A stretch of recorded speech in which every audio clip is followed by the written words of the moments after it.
Hello learners, welcome to my channel Life with Science. Today I will teach you about the topic respiration and I will teach according to the class 10 CBSE and NCERT syllabus, and this respiration topic is one of the most important topics for board exams. तो आज मेरी video को ध्यान से देखिए और respiration से related अपने सारे डाउट्स और क्वेरीज को क्लियर करें। और अगर आपको मेरी वीडियोस अच्छी लगती हैं तो प्लीज मेरे चैनल को लाइक करें और सब्सक्राइब करें और बेल आइकन भी प्रेस करें ताकि आपको सारी नई वीडियोस की नोटिफिकेशन।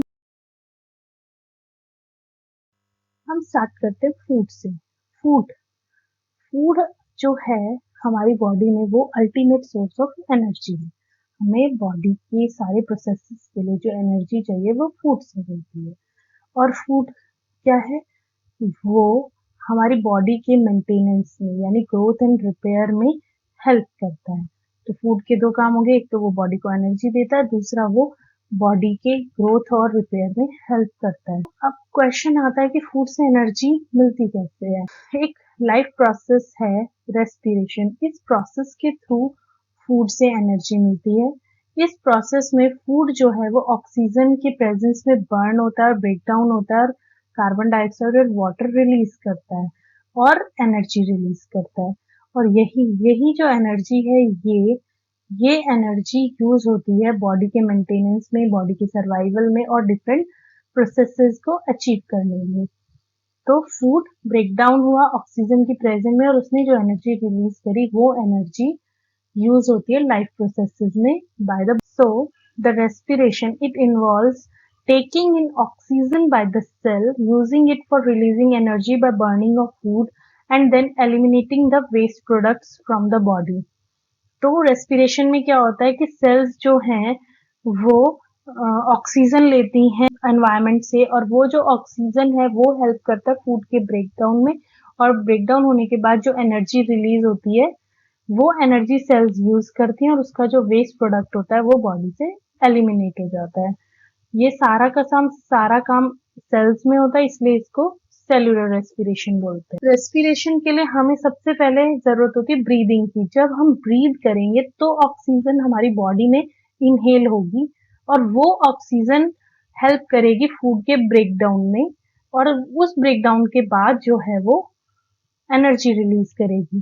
तो क्या होता है कि ब्रीदिंग में क्या होता है, organisms obtain oxygen from the air and release carbon dioxide. ये एक फिजिकल प्रोसेस है और ह्यूमंस की बात करें तो इसमें एक रेस्पिरेटरी ऑर्गन इन्वॉल्व होता है जिसको कहते हैं लंग्स। हमें फूड के ब्रेकडाउन के लिए ऑक्सीजन चाहिए और वो ऑक्सीजन हमें मिलती है ब्रीदिंग से। अब रेस्पिरेशन में क्या होता है कि जो ऑक्सीजन मिली थी उस ऑक्सीजन की हेल्प से फूड का ऑक्सीडेशन होता है और एनर्जी रिलीज होती है। ये एक बायोकेमिकल प्रोसेस है और ये माइटोकॉन्ड्रिया में होता है, माइटोकॉन्ड्रिया और लंग्स में होता है और इसमें बहुत सारी एंजाइम्स भी इन्वॉल्व होती हैं, बल्कि जो ब्रीदिंग है उसमें कोई एंजाइम इन्वॉल्व नहीं है। एनर्जी जितना जो रिलीज हुई वो किस तरीके से स्टोर होती है बॉडी के अंदर। सबसे पहले क्या होता है कि जो एनर्जी रिलीज होती है वो एटीपी मॉलिक्यूल्स के फॉर्म में स्टोर होती है। ठीक है, तो अब मैं बात करती हूँ एटीपी। एटीपी क्या होता है? एटीपी होता है एडिनोसिन ट्राइफॉस्फेट। जो एनर्जी रिलीज हुई वो एटीपी के फॉर्म में स्टोर हो गई और जब भी ऑर्गेनिज्म को एनर्जी की रिक्वायरमेंट है वो एटीपी मॉलिक्यूल्स को ब्रेक करता है, फिर एनर्जी रिलीज होती है उसको यूज करता है। अब मैं बताती हूँ एडीपी क्या होता है। एडीपी होता है एडिनोसिन डाइफॉस्फेट जो कि एक लो एनर्जी मॉलिक्यूल है। इसमें एडिनोसिन के साथ दो फॉस्फेट मॉलिक्यूल्स अटैच्ड होते हैं। उसके बाद एटीपी होता है एडिनोसिन ट्राइफॉस्फेट। ये एक हाई एनर्जी मॉलिक्यूल है। इसमें एडिनोसिन के साथ तीन फॉस्फेट मॉलिक्यूल्स अटैच होते हैं। एक होता है हमारा इनऑर्गेनिक फॉस्फेट। ये सिंपली फॉस्फोरस और ऑक्सीजन से बना होता है। ये तीनों चीजें जो हैं, ये तीनों मॉलिक्यूल्स जो हैं ये रेस्पिरेशन में इन्वॉल्व होते हैं। जब एटीपी मॉलिक्यूल है वो कैसे बनता है, वो क्या करता है, एडीपी मॉलिक्यूल जब एक इनऑर्गेनिक फॉस्फेट के साथ और कुछ एनर्जी यूज करता है तो इनका कॉम्बिनेशन एटीपी बनाता है। उसके बाद जब हमें एनर्जी की जरूरत होती है तो एटीपी मॉलिक्यूल्स जो है वो ब्रेक हो जाते हैं। एटीपी ब्रेक होगा और एनर्जी रिलीज करेगा, एडीपी और फॉस्फेट रिलीज करेगा। तो 3 मॉलिक्यूल ब्रेक होंगे, एक एडिनोसिन डाइफॉस्फेट, एक फॉस्फेट और एनर्जी। फिर यही एनर्जी जो है, ये एनर्जी यूज होती है सेल के डिफरेंट प्रोसेसेस में, और ये जो एनर्जी होती है ये होती है 30.5 किलो जूल्स। तो ये एक याद रखने वाला क्वेश्चन है कि कितनी एनर्जी रिलीज होती है एक एटीपी मॉलिक्यूल के ब्रेकडाउन से। ये होते हैं 30.5 किलो जूल। मैंने अभी जो बताया कि फूड से एनर्जी रिलीज हुई और वो एनर्जी जो होती है वो एटीपी मॉलिक्यूल के फॉर्म में स्टोर हो जाती है। सेल्स में 3 तरह के मॉलिक्यूल्स मिलते हैं, एडीपी, एटीपी और इनऑर्गेनिक फॉस्फेट। तो ये तीनों जो मॉलिक्यूल्स हैं ये इन्वॉल्व होते हैं रेस्पिरेशन में। अगर हमें एनर्जी चाहिए यूज करनी है तो एटीपी ब्रेक होगा एडीपी एडीपी एंड फॉस्फेट में और एनर्जी रिलीज करेगा। और अगर हमें एनर्जी को स्टोर करना है तो एडीपी और फॉस्फेट मिलके एटीपी बना लेंगे और ये एटीपी स्टोर हो जाएगा। एनर्जी स्टोर होती है एटीपी के फॉर्म में, और एनर्जी जब यूटिलाइज करनी है तो एटीपी को हम ब्रेक करते हैं और उससे जो एनर्जी रिलीज होती है उसको लाइफ प्रोसेसेस में यूज करते हैं। ये जो प्रोसेस है ATP to ADP and ADP to ATP, ये कंटिन्यू चलता रहता है और इस कंटिन्यूएशन की वजह से सेल को जितनी भी एनर्जी चाहिए होती है वो सारी एनर्जी की सप्लाई मिलती रहती है और सारे प्रोसेसेस जो हैं वो इजीली कैरी आउट हो। अब बात करते हैं ब्रेकडाउन ऑफ ग्लूकोज की। जो भी फूड हम खाते हैं वो अल्टीमेटली ग्लूकोज में चेंज हो जाता है, और वो ग्लूकोज का किस तरीके से ब्रेकडाउन होता है वो मैं अब आपको बताती हूँ। फूड चेंज हुआ ग्लूकोज में और ग्लूकोज का ब्रेकडाउन हुआ। तो ग्लूकोज एक 6 कार्बन मॉलिक्यूल है। साइटोप्लाज्म में ग्लूकोज से पायरोवेट के 3 मॉलिक्यूल्स बनते हैं और एनर्जी रिलीज होती है। ये सभी में कॉमन है, कोई भी ऑर्गेनिज्म हो इनमें कॉमन है। उसके बाद क्या होता है कि ये जो पायरोवेट के मॉलिक्यूल्स हैं, ईस्ट सेल में ऑक्सीजन नहीं मिलती, ऑक्सीजन की एब्सेंस में ये पायरोवेट मॉलिक्यूल इथेनॉल बना लेते हैं और कार्बन डाइऑक्साइड और एनर्जी रिलीज करते हैं। मसल सेल्स में ऑक्सीजन नहीं मिलती, जब हम एक्सरसाइज करते हैं ऑक्सीजन नहीं मिलती, तो क्या होता है कि ये पायरोवेट मॉलिक्यूल्स लैक्टिक एसिड बनाते हैं और एनर्जी रिलीज करते हैं। और जो नॉर्मल प्रोसेस होता है जब ऑक्सीजन मिलती है हमें, तो माइटोकॉन्ड्रिया में ये ऑक्सीजन ब्रेक होती है कार्बन डाइऑक्साइड और वाटर में और एनर्जी रिलीज होती है। तो जो भी फूड है वो ये फूड अल्टीमेटली जाके ग्लूकोज में चेंज होता है और ये ग्लूकोज जो है वो ब्रेक डाउन होता है। अगर ऑक्सीजन प्रेजेंट है तो कार्बन डाइऑक्साइड और वाटर और एनर्जी रिलीज करेगा, और अगर मसल सेल्स में और ऑक्सीजन नहीं है तो लैक्टिक एसिड और एनर्जी प्रोड्यूस करेगा। और ईस्ट के एग्जाम्पल है जिसमें कि ये जो है पायरोवेट जो है इथेनॉल का प्रोडक्शन करता है और कार्बन डाइऑक्साइड और एनर्जी रिलीज। अब मैं आपको बताती हूँ aerobic and anaerobic respiration. Aerobic respiration वो होती है जिसमें जो भी रेस्पिरेशन है वो ऑक्सीजन के प्रेजेंस में होती है, जो मैंने अभी बताया माइटोकॉन्ड्रिया में जो ब्रेकडाउन होता है ग्लूकोज का वो।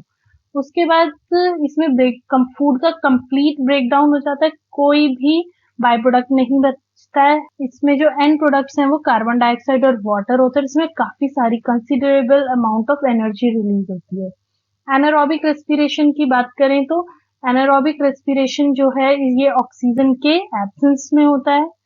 इसमें ये बैक्टीरिया और ईस्ट में होता है, और इसमें जो फूड है उसका कंप्लीट ब्रेकडाउन नहीं होता, पार्शियल ब्रेकडाउन होता है, तभी इसमें लैक्टिक एसिड या इथेनॉल बनता है। इसमें जो भी एनर्जी रिलीज होती है वो बहुत कम होती है। तो एरोबिक रेस्पिरेशन में ज्यादा एनर्जी रिलीज होती है और एनारोबिक रेस्पिरेशन में कम एनर्जी रिलीज होती है। तो ये सारे डिफरेंसेस हैं जो याद कर सकते हैं। मैं बताती हूँ आपको प्लांट्स में रेस्पिरेशन क्या होता है। देखो, जैसे एनिमल्स को एनर्जी चाहिए होती है वैसे प्लांट्स को भी एनर्जी चाहिए होती है, और जो प्लांट्स को एनर्जी चाहिए वो भी रेस्पिरेशन के थ्रू ही एनर्जी वो गेन करता है। लेकिन एनिमल में और प्लांट में कुछ डिफरेंसेस होते हैं। जैसे कि प्लांट में जो रेस्पिरेशन होती है वो उसके सारे पार्ट्स में होती है, रूट्स हो, स्टेम्स हो, लीव्स हो, सब में रेस्पिरेशन होती है। लेकिन एनिमल्स में ऐसा नहीं है, एनिमल्स की हर एक सेल में रेस्पिरेशन होती है। उसके बाद जो प्लांट्स हैं उसमें जो ट्रांसपोर्ट ऑफ गैसेस होता है वो लिटिल होता है, मतलब थोड़ी दूरी के लिए ट्रांसपोर्ट होता है, लेकिन एनिमल में लॉन्गर डिस्टेंस जो है वो कवर करती हैं ये रेस्पिरेटरी गैसेस।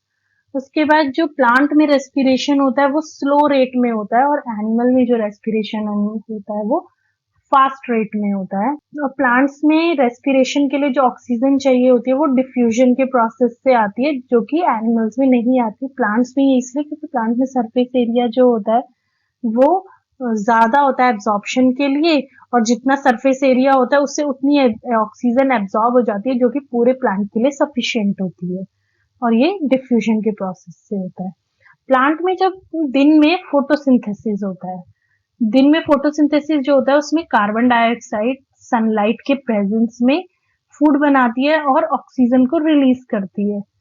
उसके बाद जो रात में होता है वो होता है रेस्पिरेशन। इसमें क्या होता है कि कार्बन डाइऑक्साइड रिलीज होती है, ऑक्सीजन लेता है प्लांट एटमॉस्फेयर से और कार्बन डाइऑक्साइड रिलीज करता है। और जो फोटोसिंथेसिस का प्रोसेस है इसमें एनर्जी जो है वो कंज्यूम करता है, और जो रेस्पिरेशन का प्रोसेस है उसमें एनर्जी जो है वो प्रोड्यूस करता है। रूट्स की बात करें तो रूट्स में जो रेस्पिरेशन होती है इसमें क्या सबसे पहले ऑक्सीजन चाहिए। ऑक्सीजन जो है प्लांट को वो डिफ्यूजन के थ्रू आती है। इसमें जो सॉइल में रूट हेयर्स होते हैं, ये रूट है प्लांट की, इस प्लांट के ये रूट हेयर्स हैं। ये रूट हेयर्स जो सॉइल के बीच के जो पार्टिकल्स होते हैं उनके बीच में होते हैं, और सॉइल पार्टिकल्स के बीच में बहुत सारी एयर ट्रैप्ड होती है। इस एयर से ऑक्सीजन ले लेते हैं ये रूट हेयर्स, और वो ऑक्सीजन हेल्प करती है आगे न्यूट्रिशन में, रेस्पिरेशन में। और उसी तरह से जब ये ऑक्सीजन तो ले ली इसने रूट हेयर्स के थ्रू, फिर उसके बाद उसने रेस्पिरेशन किया और कार्बन डाइऑक्साइड को रिलीज किया, और जो कार्बन डाइऑक्साइड रिलीज होती है वो भी रूट हेयर्स के थ्रू ही एनवायरनमेंट में रिलीज हो जाती है। और एक बहुत इंपॉर्टेंट चीज है, अगर सॉइल में इतना ज्यादा पानी है, बहुत ज्यादा, कि वो सॉइल को लॉक कर देता है, वाटर लॉक कर देता है, तो उससे प्लांट डाई हो सकता है, क्योंकि बहुत ज्यादा पानी होने की वजह से प्लांट को प्रॉपर ऑक्सीजन नहीं मिलती है, और ऑक्सीजन की कमी में जो मैंने अभी बताया था कि इथेनॉल का प्रोडक्शन करने लगता है प्लांट, और जो इथेनॉल जो बनता है वो प्लांट के लिए हार्मफुल होता है। इसलिए प्लांट जो है वो जब उन्हें ज्यादा पानी दिया जाता है तो वो मर भी सकते हैं, डेड हो सकते हैं। अब बताते हैं रेस्पिरेशन स्टेम्स में कैसे होता है। स्टेम्स में जो एक्सचेंज ऑफ गैसेस होता है, रेस्पिरेटरी गैसेस, वो हर्बेशियस प्लांट में तो होता है स्टोमेटा के थ्रू। प्लांट में छोटे छोटे पोर्स होते हैं प्लांट की लीव्स में, वो जो पोर्स होते हैं वो स्टोमेटा कहलाते हैं, और जब वो ओपन होते हैं तो वो कार्बन डाइऑक्साइड को एब्सॉर्ब करते हैं और ऑक्सीजन और वाटर को रिलीज करते हैं। तो ये इसमें रेस्पिरेटरी गैसेस का एक्सचेंज जो हर्बेशियस प्लांट में होता है वो लीव्स में प्रेजेंट पोर्स स्टोमेटा जो कि होता है उनके थ्रू होता है।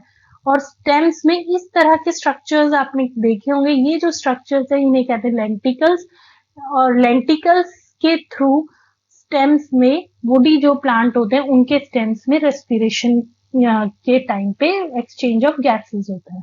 मैंने अभी बताया जैसे कि हर्बेशियस प्लांट में होता है, सेम वही प्रोसेस है लीव्स में भी स्टोमेटा की तरह।